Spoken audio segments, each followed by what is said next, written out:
podcast is part of the Sports Social Podcast Network.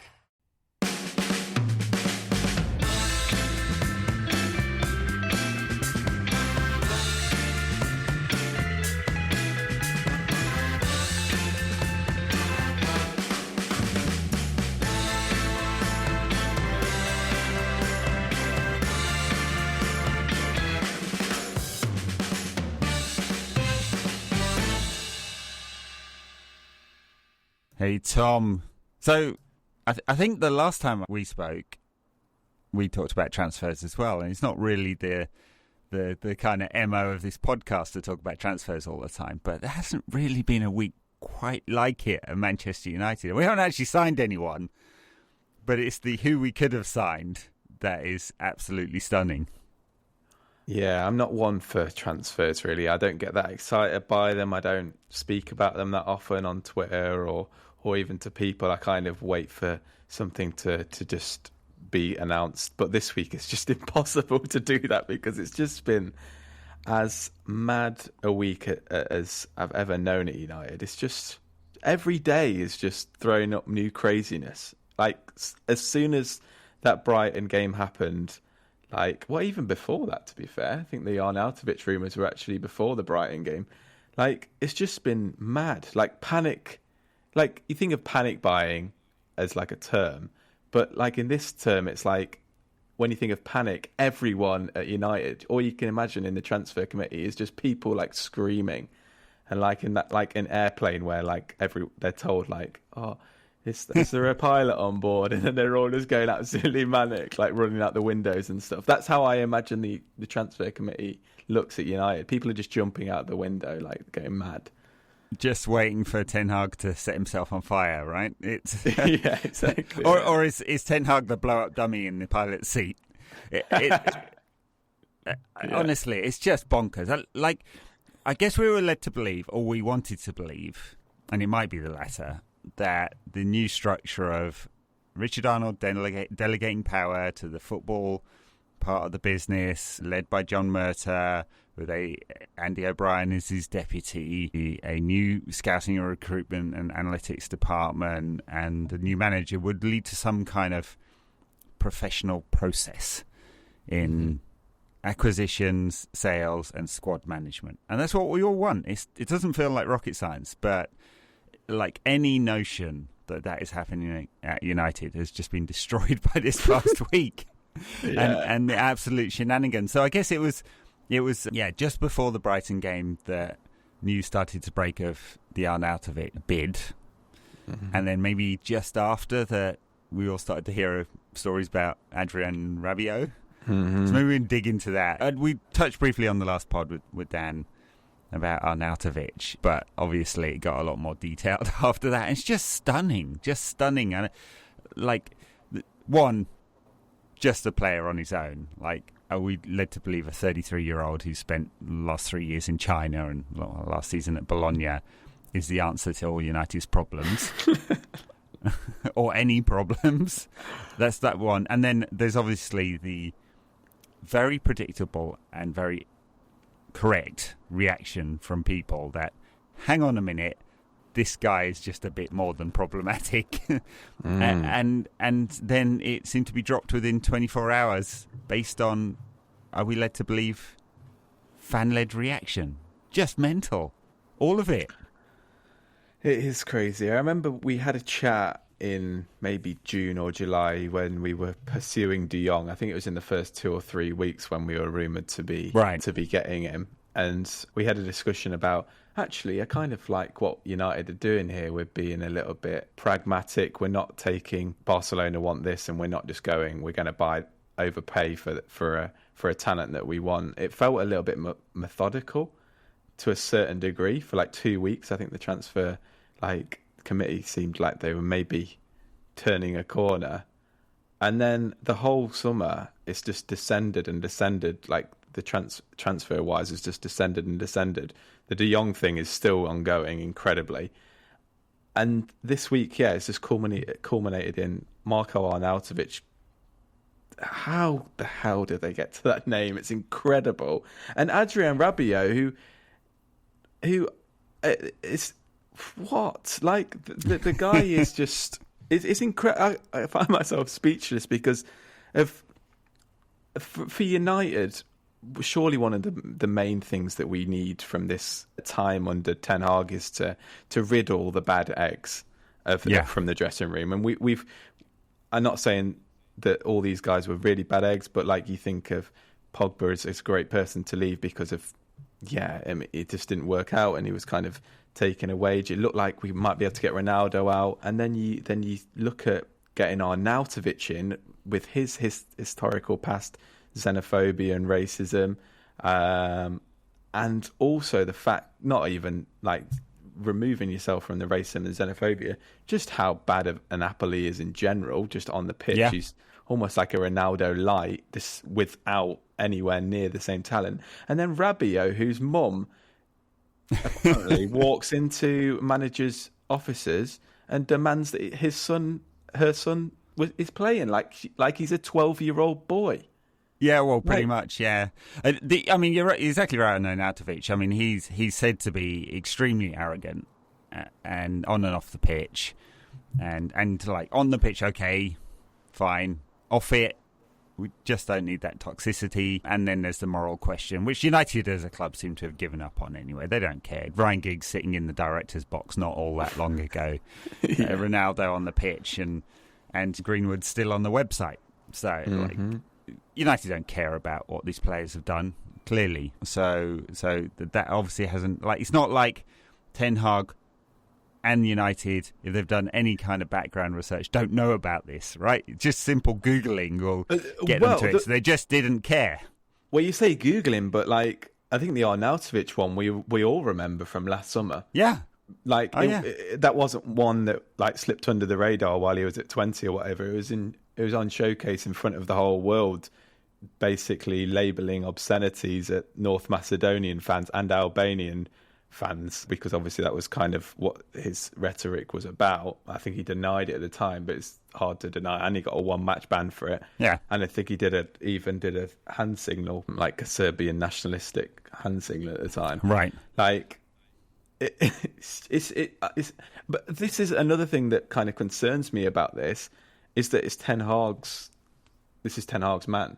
So, I mean, I'm trying to give all the benefit of, like, especially after Saturday, I know I've not spoken on this podcast about it, but I'm trying to give as much benefit of the doubt to Ten Hag as I can at the moment. But then when you see him obviously reach out and go, I want this guy, no matter whether he's 20th on the list, 100th on the list, or 4th on the list, whatever he is, I'm just a little bit concerned from his point of view that he's gone after him just because of that background, really, which makes me question a few things. Yeah. But yeah, exactly. His morals do come into question, and his kind of leadership, that he didn't think any of this would be a problem. And look, we've gone from Solskjaer as the last permanent manager to Ten Hag, and Solskjaer had his own issues with defending players who had quite clearly been deeply morally troubling. Right? And then the club as a whole obviously brought back Ronaldo, strongly denied any allegations, never been proven, etc. and so on. But like, hard not to read the affidavits and think there's something wrong there. So, like, calls into question a lot of things around the club. And then just as a player, I mean, the last time, like, we're kind of led to believe that this is Ten Hag's man because he's worked with him before. It's 12 years ago. I mean, it's an entire career ago that he worked with this guy. I just thought, I'm absolutely stunning. I mean, I thought Odion Igalo was the last time, and that was like a short-term thing, right? Because we were desperately short. And now this is a new start. We're supposed to have a strategy in place, and we're desperately seeking in the last 2 weeks of the window some old dude who hasn't cut it in years. It just, like, no way was he on any list provided by the transfer department, the analytics department, when Ten Hag came into the job, and Ten Hag was appointed in April. Honestly, if he was on the list of any Premier League club, I'd be surprised. You'd be stunned. Yeah, except in the relegation zone somewhere. Maybe, but maybe not, because like, you think of like Fulham have got Mitrovic, like Forest have gone out and actually signed like a 24-year-old striker from the Bundesliga for more money than that. Like, you think Bournemouth are probably not going to even spend that. I bet he wasn't on anyone's list. Who's paying 12 million for a 33-year-old Marko Arnautovic who scored 21 goals in 140 games or something at Stoke? Maybe it was a bit of a better ratio or something. And then did he go to West Ham for a bit? He was at West Ham, yeah. Did okay. Say okay. Well, yeah. And a West Ham team that are nowhere near as good as they are now. It's mad. Like, it's crazy. It can't be overestimated, like, how crazy that is. It is. Maybe there's a spot of forest now that the deal for Jizz Hornkamp has broken down. Yeah, potentially. I'm very, very, very sad about that. Very sad. Solid pro. Anyway, yeah, just bonkers on Arnautovic. And I'm glad it's collapsed, obviously, from a footballing point of view and just a club morals point of view. But the questions remain. Rabiot, I mean, like, maybe I'm being hyperbolic, but I just found him to be aggressively average over his career. I mean, what does he do? He's not a passer. He's not particularly good with his passing. I think as soon as he joins, we'll find out that we'll see that he's quite wasteful with the ball. Mm-hmm. He doesn't do anything from an attacking point of view. No assists, no chances created, nothing in the XG chain.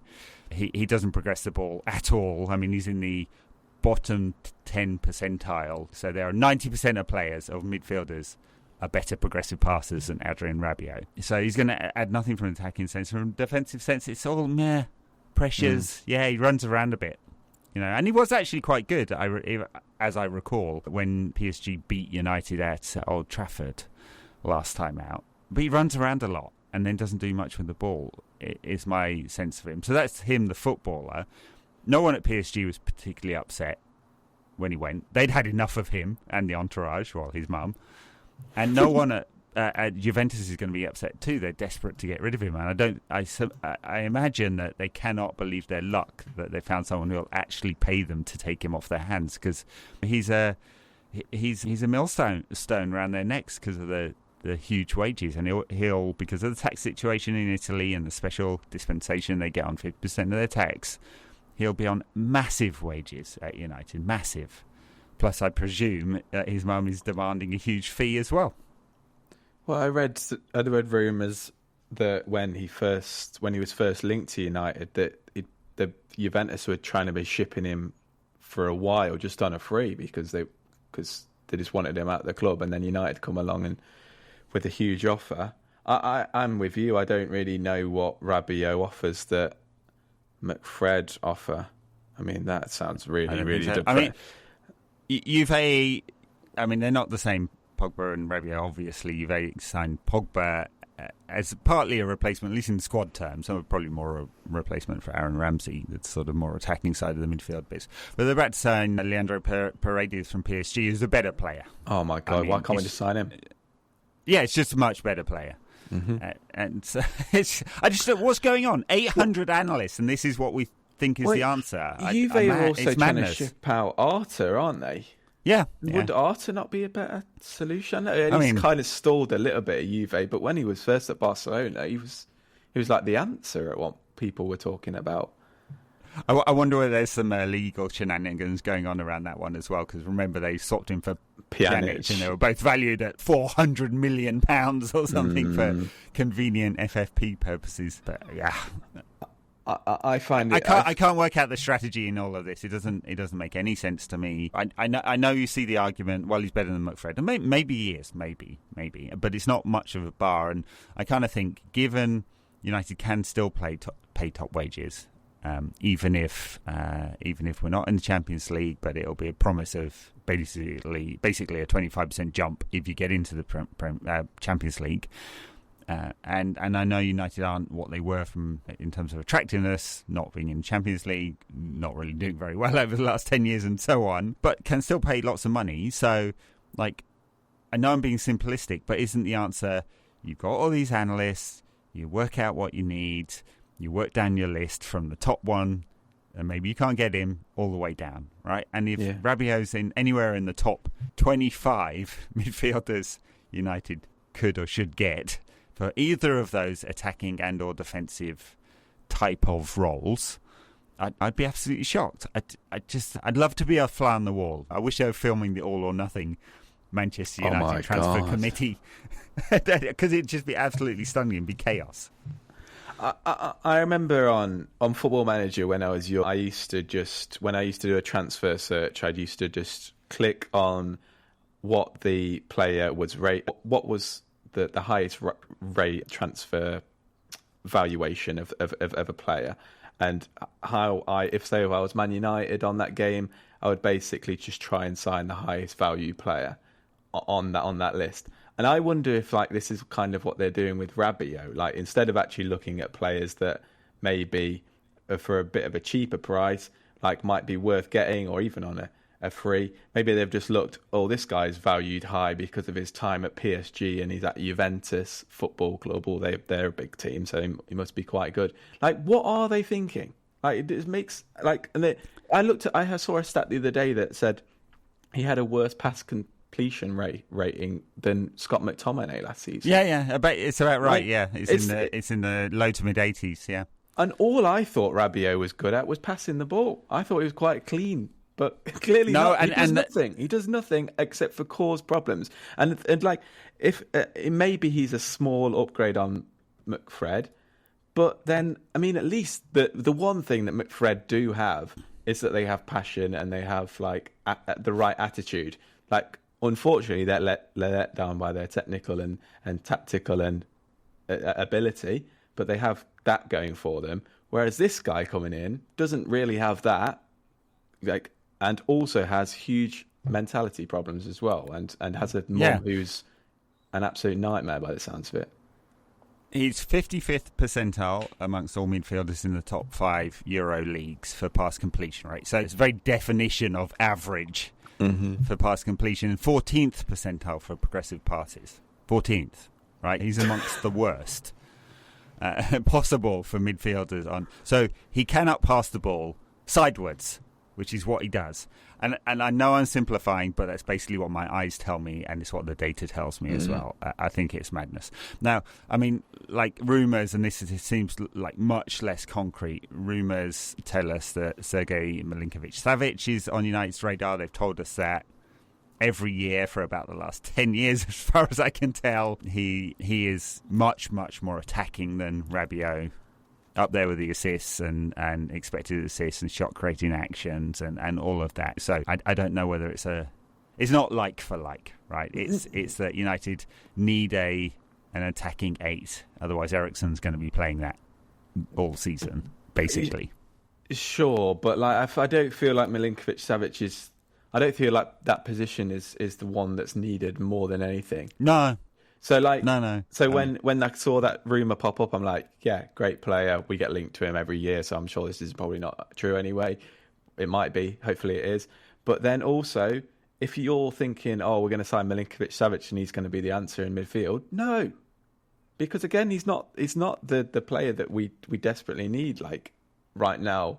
He will be an upgrade. He's a fantastic player, but I just think to that defensive midfield, that has got to be sorted out. You bring in Rabiot and Milinkovic-Savic, and probably the Glazers are being like, yeah, you've got 2 midfielders now. It'd be very powder puff. And the midfield's going to be still a problem, and then the defence is going to still be a problem because they don't have any protection. It's fine. And I feel that's, again, just not the right signing, but he's a good player. It will upgrade us, but I don't know if I ever believe that one. It's certainly a lot less concrete. I think it's more speculation. It often seems to be pushed by his agent. He's 27 now, so he's looking for a big move, isn't he? So captain of Lazio, I think, isn't he? Yeah.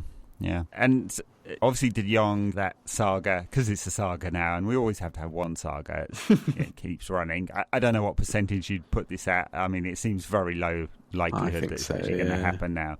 Barcelona, let's be honest, Barcelona are clearly trying to push him out. Earlier this week, they floated the idea that the contract extension where he deferred wages was criminal, and that there's some kind of nefarious activity happening with that. They're clearly trying to get out of having to pay the 20 million euros or so he's owed in deferred wages, plus his actual annual wage goes up this year. So it's more than 20 million euros his annual wage this year. I mean, he's very, very, very, very well compensated, and they're desperate to get rid of him. And United came along, and whatever you say about the player, and I do think he's a very good player.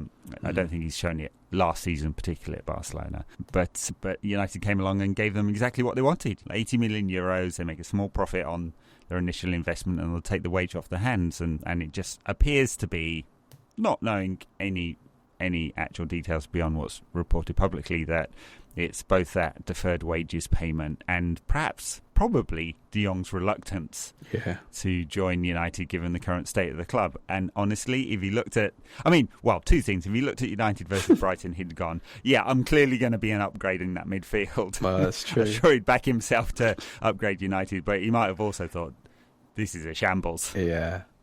I think we win the game if De Jong plays against Brighton. I think he's that good. Like, you think of some of the positions that McTominay picked up, or doesn't pick up, and doesn't pick up. Like De Jong's tidiness and intelligence and vision, like in that final third, and he's not always going to be in the final third because he's excellent deeper as well.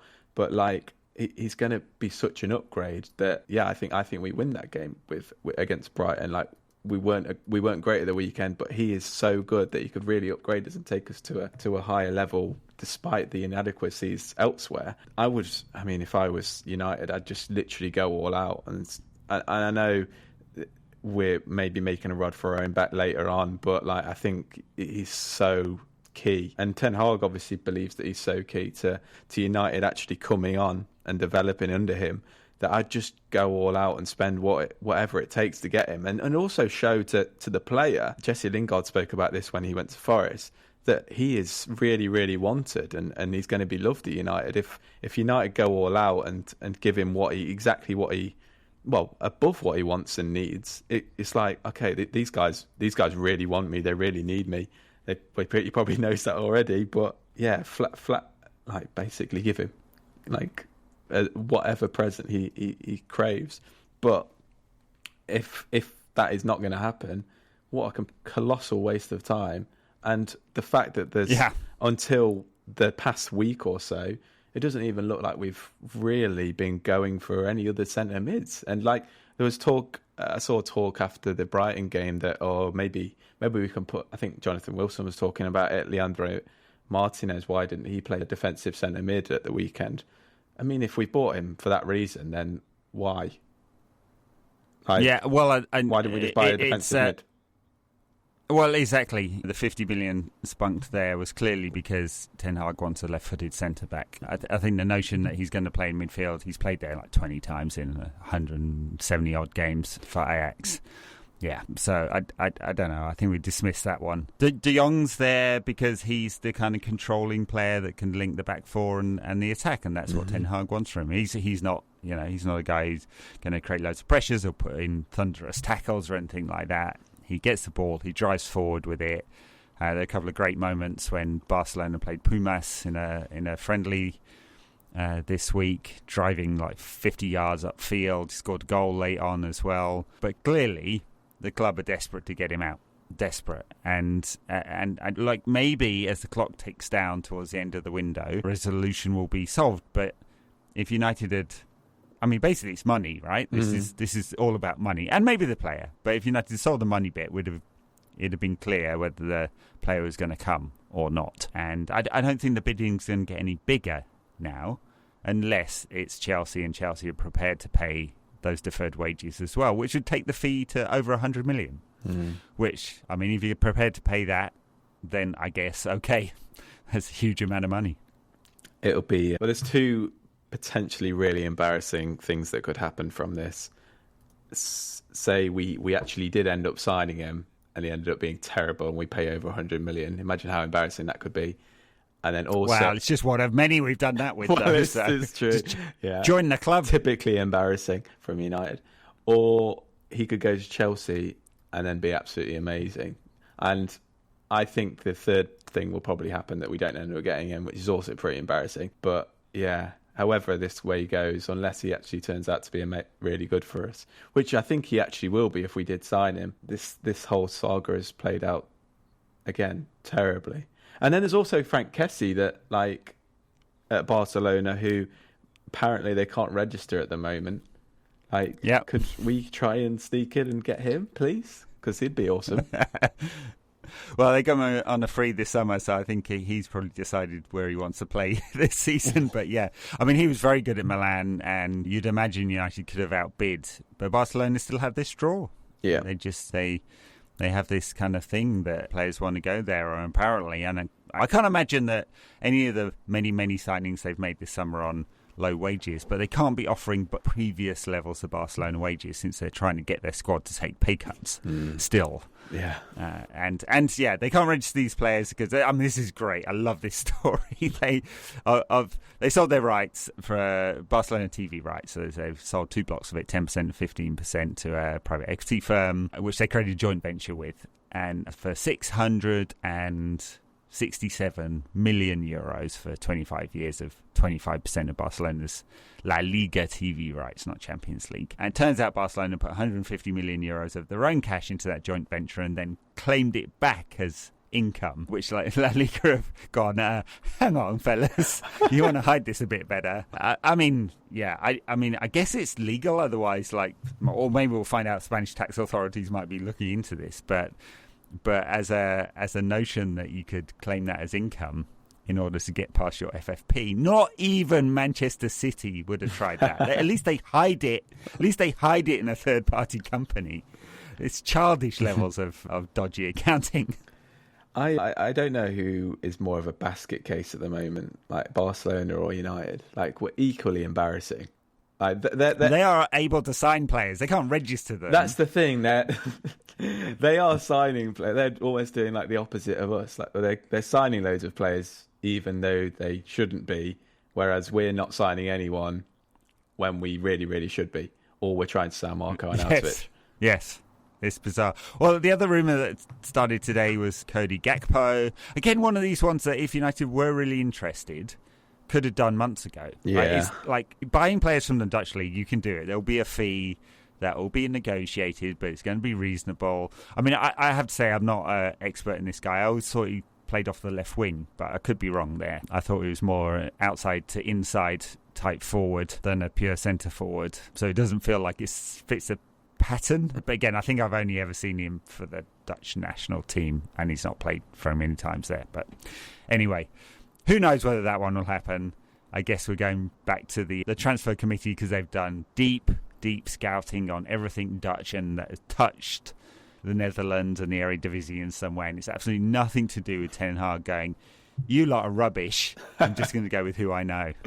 That's it. They've scoured all the leagues in the world. They've gone to Belize, the Bahamas, obviously Brazil and etc. And then they've just found the Eredivisie and gone, wow, this is just, there's so much talent here. And he's just another one who's cropped up, obviously. So yeah, you got to give it to them. They're earning their wage. They certainly are not. I mean, anyway, who knows? Who knows he'll actually turn up in the next 2 weeks? Like, the scary thing is, we've seen this film and we know how it ends, and how it ends is United doing a trolley dash in the last few days of the window and just getting anyone in on bloated contracts, lengthy contracts, and not being able to get rid of them later. Yeah, where is Adrien Rabiot at the moment? Is he available? Can we get him back? I think he's in the Middle East somewhere, isn't he? Oh, nice. I only know this because I followed him on Instagram when he joined United, and I never unfollowed him. So he posts pictures of himself on boats and stuff like that fairly often. Nice. I think Hernandez was talking about United this week. Maybe he's one we can get Chicharito, back in. Yeah. Still scoring goals. Did he score in the MLS? The MLS All-Stars game was against Liga MX. He played in that one. I can't remember if he scored or not. But yeah, it's still LA Galaxy, knocking them in. So, yeah, why not? I suppose. He's got United DNA, so there we go. He's got United DNA. We know that's very important for the marketing department. Oh, we haven't talked about, we've signed Tom Huddleston as well, to be fair, so he could solve the coaching. Yeah. Oh, and player coach, I think so. I think, he's taking over 23s. From Paul McShane's. Paul McShane, who did that for a season or so, sort of Yes, mentoring the under-23s and doing a bit of coaching. Would he be an upgrade on McFred? Probably not. I mean, but you he never was know. a fine passer in his time, wasn't he? Well, not much of a mover. But... not much of a mover. Beautiful on the ball. He could actually teach a lot to our centre midfielders. Like, he was, about so pinging the ball. Yeah, beautiful. Yeah. So, yeah, he joined and Benny McCarthy joined as well to be a sort of forwards coach. Ten Hag said it's not just about coaching the forwards. How do you coach Ronaldo how to score? And coach him to turn up for training, I suppose. Yeah, start the basics. But he said it's about the whole team. So, I mean, I guess, and that's fine. Right? Benny McCarthy's oversized personality, he loves United. He's been a manager. It means United have a lot of experience in the coaching department. And if he's there to help build that distinctive pattern of attacking play, then great. United have been missing that for some time. So I have nothing negative to say about that coaching appointment. It seems like he's kind of infectious and really wants to get to work. So fine if Ten Hag's building out his coaching department. He's really going to need it, though, if he's given an absolute shower in the transfer market, isn't he? Yeah, I mean, that is the one thing that United have not had for a long time, is a coach who's been able to really develop and improve players.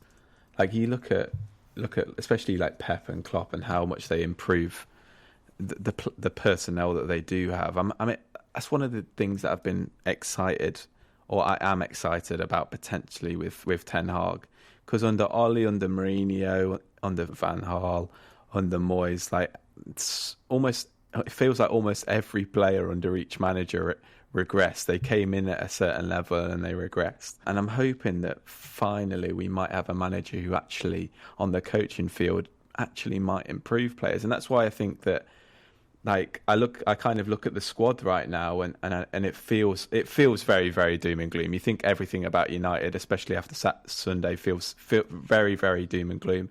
But I think try and think of it rationally. I think if we bring in 2 or 3 players, and Ten Hag can work his wonders on the coaching, on the training pitch, then I think we actually and these players who we know have loads of ability, like Rashford and Martial and Greenwood, Jesus, McTominay, Fred, like, they're players who have been regressing for the whole time. If he could improve those players and take them to another level, and they get 2 or 3 more quality signings, then this team actually can compete.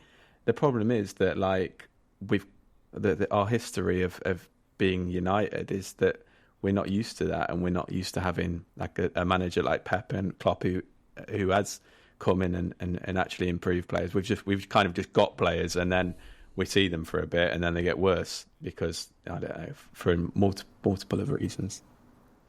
Yeah, well, we suck all their confidence and talent out. Literally, apparently, yeah. If they had talent in the first place. I mean, the thing that worries me about all of this, and there's a very fair argument to be made that the club needs to back the manager, get the players he wants, and will be able to move forward from there. And I think that's totally fine. But if Ten Hag doesn't work out, United will be left with another Frankenstein squad of players cobbled together from different managers with different philosophies, because there's no pattern. Moyes, Van Gaal, Mourinho, Solskjaer, Rangnick, Ten Hag, no pattern at all there. I mean, you could say Rangnick and Ten Hag want their team to press, but that's really the only relationship. And I mean, it's like saying teams in the 80s playing 4-4-2. It's kind of every top club wants their team to press. So it's got to work out if that's the strategy United are taking. Otherwise, you have a director of football who has a long-term view. And I don't believe it should be the model that some elite clubs take, which is that director of football and his department picks the players in the squad and the coach is just there to go coach. And you just work on a 3-year cycle and the coach leaves after 3 years and that's it. You rinse and repeat. I don't know whether that's Manchester United or not, really. It'd be a very big departure. But some kind of plan, which, by the way, also includes how to get rid of players. I mean, 18 have left this summer. Only one for a fee, Andreas Pereira. Quite a few of them youth players, but six first teamers. So so there's a lot have gone out, it's almost £1 million a week in wages that have left, and there is still more to go because it doesn't look like Eric Bailly or Phil Jones will play any part in the squad this season at all. So clearly they're two that need to leave. You also think to like Ten Hag's time at Ajax, and like it's not like he had full autonomy over the transfer system there, or maybe he did, but he was looking his list that apparently wowed United so much when he came into this club was obviously a lot wider than it currently is now, because you think of where he signed Martinez from, where he signed Anthony from, where he signed these players from South America and around Europe that go to Ajax. They've obviously got an actual scouting system there. Maybe they actually have scouts at Ajax, unlike at Man United. So you're kind of giving all this autonomy to a guy who was in a system before, which actually was working pretty well. And it's also kind of a thing like, I wonder what Ten Hag's thinking about that. Like, why are they giving me so much autonomy here? Like, what is this club? And looking to a saviour again. Yeah, exactly. We do this every time. Exactly. Like, and you're completely correct. When we sack Ten Hag in 9 months' time, fingers crossed it's not like that, but you never know. When we hire Ruud van Nistelrooy next summer, is he going to have the same philosophy as, like, I would not be surprised if we sign Ruud van Nistelrooy next summer just because we're Man United. He's got United DNA. He had as a forward. I mean, we like aging forwards. True. I was thinking he might have an. Where's he at now? He's gone to PSV. PSV manager. Yeah, so one season at PSV will be enough for United, probably for our board, I think. But you think the next manager that comes in, are they going to follow on with the Ten Hag philosophy? No, like it's almost certain that answer is going to be no. So you're completely correct. All these players that come in, and maybe Ten Hag stays around for 20 years and he is the saviour, but United were really, really, really, really, really, again, relying on him to be the saviour rather than just creating a proper club structure. Or maybe I'm being really harsh in saying all that and they're actually building it, but right now they need to get all the foundations in place, and it's too early to get the foundations in place, so let's just rely on Ten Hag this summer, and then maybe in the next few months then we will build a proper club structure. Yeah, maybe, but very unlikely in my opinion. Doesn't seem like it, does it? I mean, I think that's some wishful thinking. It's completely fanciful. Sorry. Maybe Michael Knighton, if you've seen all this nonsense speculation, will buy the club and solve everything. Do you remember him? You're too young to remember him. Michael Knighton juggling balls at the Stretford end, thinking he'd bought the club and then magically couldn't come up with the money. I remember that. I was there at that game with him juggling balls. The guy's an absolute joker, and this one is not happening. I'm quite... I mean, look, I want United to be bought. Let's be clear. And I don't want United to be bought by some Petros state with a dodgy human rights record. I don't think that's the right trade-off. How you want a stable owner or ownership structure, consortium, or with some kind of fan involvement. By the way, fan share scheme still not been fully finalised, but it looks like there'll be 2 blocks of about 0.5% of the club released, fully voting shares. So it's not going to have any major impact on the ownership structure. But that's what United needs: stable structure and ownership structure, and a sensible football philosophy and management structure. And United will do perfectly well because it's a big club with lots of money. Still, amazingly, despite a decade of doing absolutely everything possible to manage the decline, disgraceful. Yeah, completely. It feels like unless you tried to make United bad, you couldn't do a worse job. Unless you were really trying to do a bad job, you couldn't have done a worse job. It just feels almost impossible. And I speak to so many people about this, like because I'm a United fan and people want to just laugh at me, like, and my mates just want to point and laugh. So I have this so many discussions about United, and almost everyone I speak to, like, they're not working in football. They're just people who are football fans. They all know the solution. Like, they all know that we should be getting the top people in these boardroom level, and like having a proper philosophy. But seemingly the people who are actually running Man United don't know that. Like you said earlier, it's not rocket science. It's really, all you need to do is play Football Manager for like one day, and you'd realise, oh, okay, this is what I need to do. Like it's almost like so simple.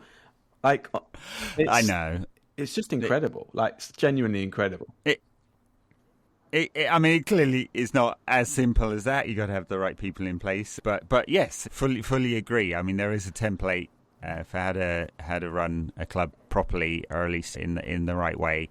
Make mistakes, of course, but United aren't doing that. And it's notable, and I guess we shouldn't have all been such fools to believe that two insiders coming into the two most prominent positions, Richard Arnold as the CEO and John Murtough as the director of football director, would have any difference, right? Murtaugh's been there for 10 years, came in as a youth administrator under Moyes, and has gradually got more and more power. He's an insider. Yeah. And he has the Glazer family to thank for his promotions. And unfortunately, I think that's telling. There was one story this week that made me laugh. Adrien Glazer was at the game against Brighton, only the third time in like 10 years that he's appeared at a game. But there was one story saying, Adrien Glazer is now in the UK, and that should help with doing deals, as the time zone difference has caused something of a problem. Oh my God. I was like, what? I mean, United negotiate for 3 months. It's not a time zone difference, is it? I mean, like, oh my God, what is he? He's on Interstellar, right? In Interstellar, and he's going around a black hole or something like that. That's what's happening, right? In United's transfers, because what takes another club a day takes United 3 months. What's the time difference to Florida? 5 hours. 5 hours, yeah. Oh my goodness me. Yeah, because like multinational companies actually don't exist. Like, people don't work in different parts of the world. Wow. Anyway, Manchester United, folks. Every time you think we can't be more of a banter club, we manage to notch it up a level, and we've certainly done that this week. It's just startling. It just leaves me speechless, because I just don't. 9 years ago, we won a title. Was it 9 years ago, wasn't it? Yeah, we will mark a 10th anniversary of that in May, for sure. And yeah, it's 10 very long years. And the problem is that if it doesn't work out under Ten Hag, it could be another 10 years. United have got to move forward, because each year this gets worse, Manchester United's financial position degrades in comparison to our prospective rivals. You can't even really call them rivals now. Each year we're out the Champions League. That's less revenue. The club becomes less attractive. We already know that TeamViewer are cancelling or won't renew their contract for the fronted shirt sponsorship. That was a £15 million a year downgrade from the previous sponsor, Chevrolet. That might happen again. Adidas contract is up soon for the kit manufacturer. There's no way that's going up, since United spent about half that time outside of the Champions League. So it has to happen now. Otherwise, this managed decline may get worse, and we could be looking at another 10 years without a title. People will be studying Man United's decline to League One in business management degrees in 30 years' time, and they'll be like, "How could this happen?"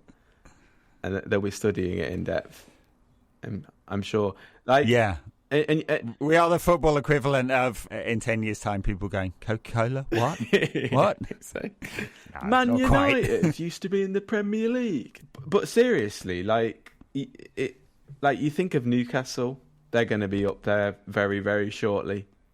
We're going to be competing for Europa Conference League soon enough. And that isn't even really a joke. That is genuinely a possibility. And if we have a shocking season this year, which I don't think we will, but is actually a possibility, we could finish 7th again. Newcastle are going to improve again.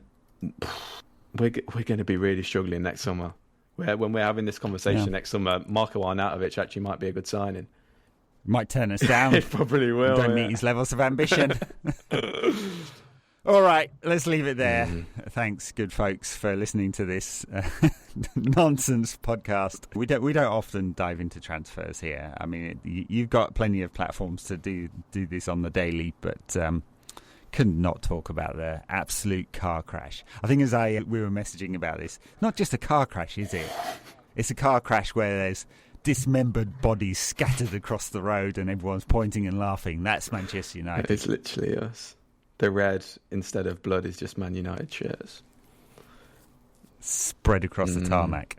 All right, speak to you soon, folks. Bye now.